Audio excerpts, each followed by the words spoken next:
का ये महत्वपूर्ण दशक देश के विकास के लिए बहुत महत्व रखता है।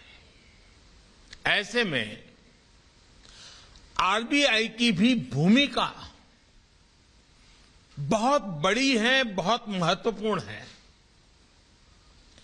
मुझे पूरा विश्वास है कि टीम आरबीआई देश की अपेक्षाओं पर खरा उतरेगी।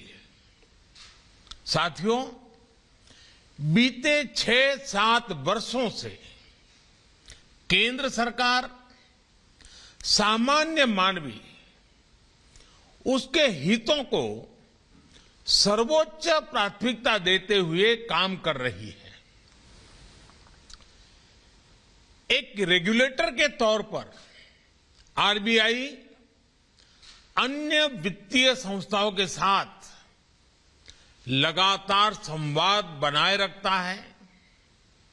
मुझे खुशी है कि आरबीआई ने भी सामान्य मानवी की सुविधा बढ़ाने के लिए सामान्य नागरिक को ध्यान में रखते हुए लगातार अनेक कदम उठाए हैं और उसमें आज एक और कदम जोड़ा है।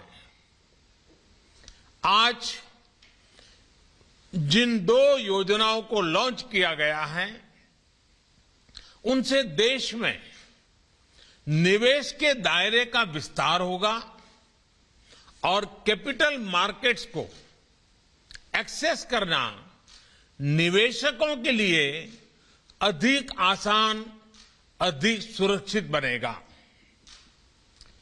रिटेल डायरेक्ट स्कीम्स में देश के छोटे निवेशकों को गवर्नमेंट सिक्योरिटीज में इन्वेस्टमेंट का सरल और सुरक्षित माध्यम मिल गया है।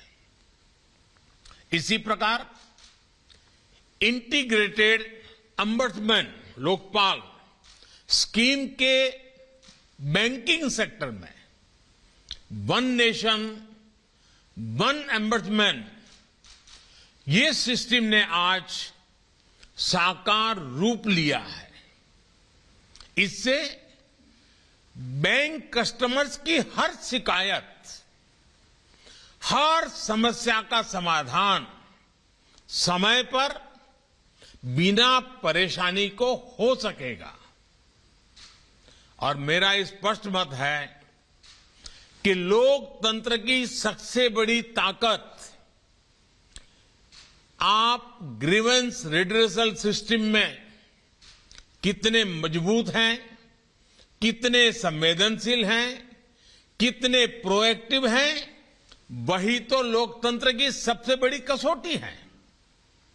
साथियों, अर्थव्यवस्था में सभी की भागीदारी को प्रमोट करने की जो भावना है, उसको रिटेल डायरेक्ट स्कीम नई ऊंचाई देने वाली है। देश के विकास में गवर्नमेंट सिक्योरिटीज मार्केट की अहम भूमिका से आमतौर पर लोग परिचित हैं। विशेष रूप से आज जब देश अपने फिजिकल और डिजिटल इंफ्रास्ट्रक्चर को आधुनिक बनाने में जुटा है, अभूतपूर्व इन्वेस्टमेंट कर रहा है, तब छोटे से छोटे निवेशक का प्रयास और सहयोग, भागीदारी बहुत काम आने वाले हैं।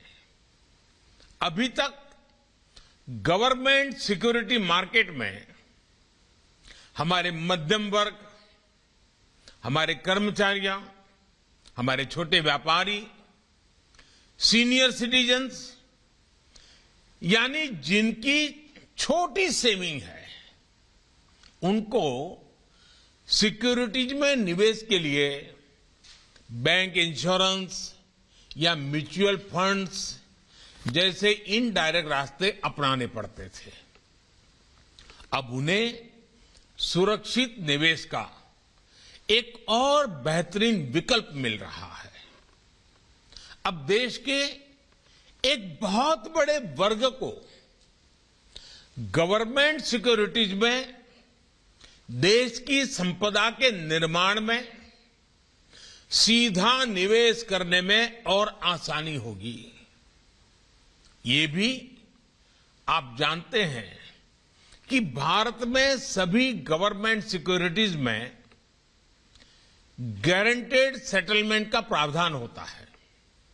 ऐसे में छोटे निवेशकों को सुरक्षा का एक आश्वासन मिलता है, यानी छोटे निवेशक को सुरक्षित निवेश पर अच्छे रिटर्न का भरोसा मिलेगा और सरकार को इंफ्रास्ट्रक्चर के विकास के लिए देश के सामान्य मानवीय की आशा आकांक्षाओं के अनुरूप नया भारत बनाने के लिए जो जो व्यवस्थाएं विकसित करनी चाहिए, इसके लिए जरूरी संसाधन मिलेंगे। और यही तो आत्मनिर्भर भारत के निर्माण के लिए नागरिक और सरकार की सामूहिक शक्ति, सामूहिक प्रयास है। साथियों, आमतौर पर फाइनेंस की बातें जरा टेक्निकल हो जाती हैं, सामान्य मानवीय हेडलाइन पढ़ करके छोड़ देता है और इसलिए सामान्य मानवीय को बेहतर तरीके से इन बातों को समझना और उनको समझाना, मैं समझता हूं कि आज समय की मांग है, क्योंकि फाइनेंशियल इंक्लूजन की बात हम जब करते हैं तब इस देश के आखिरी व्यक्ति को भी इस प्रोसेस का हिस्सा हम बनाना चाहते हैं। आप एक्सपर्ट्स इन सारी बातों से भली भांति परिचित हैं, लेकिन देश के सामान्य जन के लिए भी ये जानना उनकी बहुत मदद करेगा। जैसे उन्हें पता होना चाहिए कि इस योजना के तहत फंड मैनेजर्स की जरूरत नहीं पड़ेगी, सीधा retail direct guilt RDG account खोला जा सकता है। ये अकाउंट भी ऑनलाइन खोला जा सकता है और सिक्योरिटीज की खरीद फरोख्त भी ऑनलाइन संभव है। सैलरी वालों या फिर पेंशनर्स के लिए घर बैठे बैठे सुरक्षित निवेश का ये बहुत बड़ा विकल्प है। इसके लिए कहीं भी आने जाने की जरूरत नहीं है। फोन और इंटरनेट से ही आप मोबाइल फोन पर इंटरनेट कनेक्टिविटी आपका काम हो जाएगा। ये आरडीजी अकाउंट निवेशक के सेविंग अकाउंट से भी लिंक होगा, जिससे सेल परचेज ऑटोमेटिक, खरीद फरोख्त का जो काम है ऑटोमेटिक संभव हो सकेगा। आप कल्पना कर सकते हैं लोगों को इससे कितनी आसानी होगी। साथियों, फाइनेंशियल इंक्लूजन और ईज ऑफ एक्सेस जितने जरूरी हैं, ईज ऑफ इन्वेस्टमेंट और बैंकिंग सिस्टम पर सामान्य जन का भरोसा भी, सामान्य जन के लिए सुविधा भी, सामान्य जन के लिए सरलता भी उतना ही आवश्यक है। एक मजबूत बैंकिंग सिस्टम मजबूत होती अर्थव्यवस्था के लिए बहुत जरूरी है। 2014 के पहले कुछ सालों में देश के बैंकिंग सिस्टम को जिस प्रकार से नुकसान पहुंचाया गया था, आज हर किसी को पता है कि कैसी स्थितियां पैदा हो गई थी, क्या कुछ नहीं हुआ था। बीते 7 सालों में एनपीएस को पारदर्शिता के साथ रिकॉग्नाइज किया गया। रिजोल्यूशन और रिकवरी पर ध्यान दिया गया। पब्लिक सेक्टर के बैंकों को रिकैपिटलाइज किया गया। फाइनेंशियल सिस्टम और पब्लिक सेक्टर बैंकों में एक के बाद एक रिफॉर्म्स किए गए। जो विलफुल डिफॉल्टर्स पहले सिस्टम से खिलवाड़ करते थे, अब उनके लिए मार्केट से फंड जुटाने का रास्ता बंद कर दिया गया है। पब्लिक सेक्टर बैंकों से जुड़ी गवर्नेंस में सुधार हो,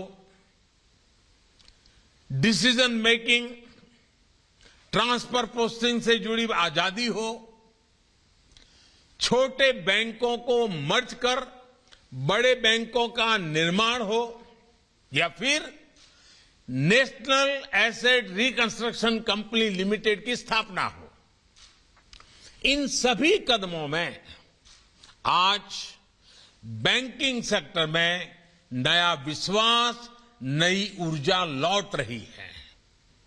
साथियों, बैंकिंग सेक्टर को और मजबूत करने के लिए कोऑपरेटिव बैंकों को भी आरबीआई के दायरे में लाया गया।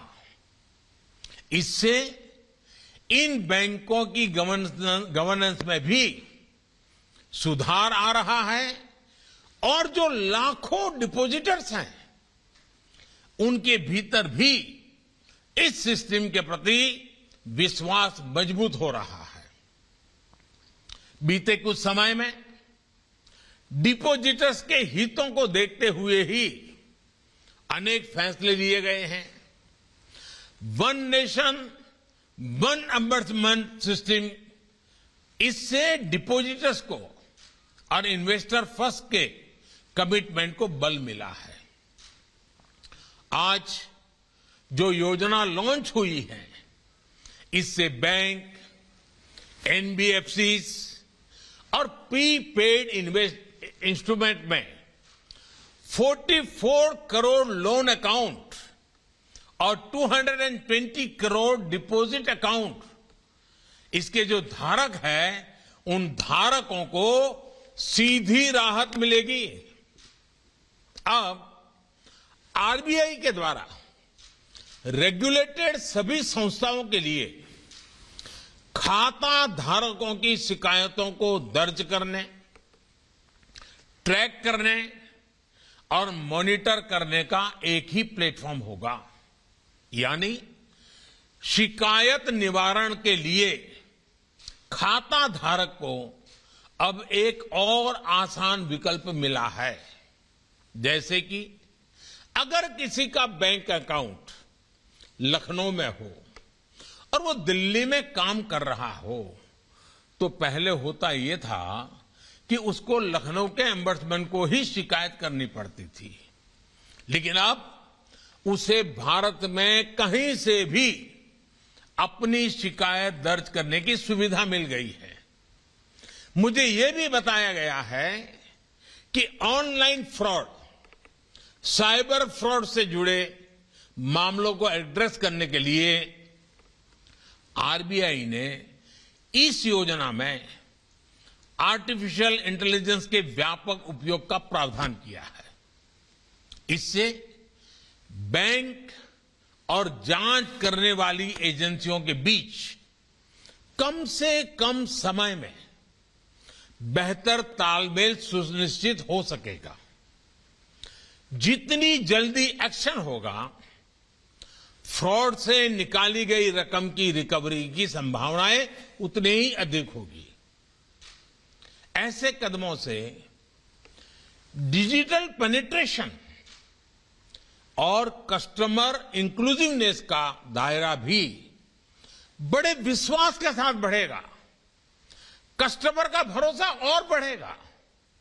साथियों, बीते सालों में देश के बैंकिंग सेक्टर में, फाइनेंशियल सेक्टर में इंक्लूजन से लेकर टेक्नोलॉजिकल इंटीग्रेशन और दूसरे रिफॉर्म्स किए हैं।